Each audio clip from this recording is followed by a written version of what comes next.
नमस्कार, आप सुन रहे हैं रेडियो हिंदुस्तान। मैं हूं आपके साथ उमा प्रभाकरन। हमारे इस कार्यक्रम वैदिक विचार में आज का विषय है भारत कैसे बने चिकित्सा का विश्व केंद्र। प्रधानमंत्री नरेंद्र मोदी ने पारंपरिक चिकित्सा पद्धति को विश्व स्तरीय बनाने के लिए गुजरात के जामनगर से एक नए अभियान का सूत्रपात किया। उन्होंने कहा है कि भारत के इस आयुष अभियान में आयुर्वेद, योग, प्राकृतिक चिकित्सा, यूनानी, सिद्ध और होम्योपैथी आदि सभी पारंपरिक चिकित्साओं का योगदान होगा। इन चिकित्सा पद्धतियों को विश्वव्यापी बनाने के लिए कुछ नए कदम उठाए जाएंगे, जिसका नाम होगा आयुष वीजा। यहाँ मेरा सुझाव यह है कि इस आयुष वीजा का शुल्क सामान्य वीजा शुल्क से आधा क्यों नहीं कर दिया जाए। पड़ोसी देशों के लाखों करोड़ों नागरिक इस पारंपरिक चिकित्सा के मुरीद हैं। यह चिकित्सा एलोपैथी के मुकाबले बहुत सस्ती है।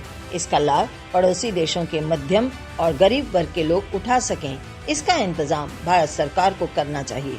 पड़ोसी देशों के जिन लोगों का भारत में सफल इलाज होता है, वे और उनके परिवार के लोग सदा के लिए भारत भक्त बन जाते हैं। यह बात मैं अपने अनुभव के आधार पर कह रहा हूँ। प्रधानमंत्री ने यह भी कहा है कि हमारी औषधियों पर सरकार का एक आयुष चिन्ह भी जारी करेगा, जो उनकी प्रामाणिकता की गारंटी होगी। भारत की पारंपरिक औषधियों का प्रचलन सभी पड़ोसी देशों में लोकप्रिय है। यहाँ तक कि चीन में भी ऐसी भारतीय औषधियाँ मैंने देखी है, जिनके नाम चीनी वैद्यों ने अभी तक मूल संस्कृत में ही रखे हुए हैं। हमारी आयुष औषधियों का व्यापार पिछले 7 वर्षों में 3 अरब से बढ़कर 18 अरब डॉलर का हो गया है। इस क्षेत्र में बाबा रामदेव और आचार्य बालकृष्ण का योगदान अपूर्व और अतुलनीय है।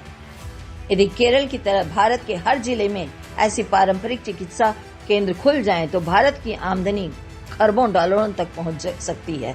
चिकित्सा पर्यटन की दृष्टि से भारत दुनिया का सबसे बड़ा केंद्र बन सकता है। भारत में लाखों करोड़ों नए रोजगार पैदा हो सकते हैं। ऐसे आयुष केंद्र सभी पड़ोसी देशों में भारत खोल सकता है।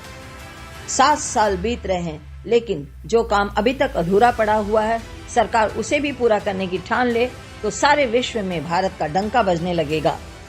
मैंने अपने पहले और दूसरे स्वास्थ्य मंत्री श्री जे.पी. नड्डा और डॉक्टर हर्षवर्धन से अनुरोध किया था कि वे एलोपैथी समेत सभी पेथियों को मिलाकर चिकित्सा का नया पाठ्यक्रम तैयार करवाएं और मेडिकल की पढ़ाई भारतीय भाषाओं के जरिए हो।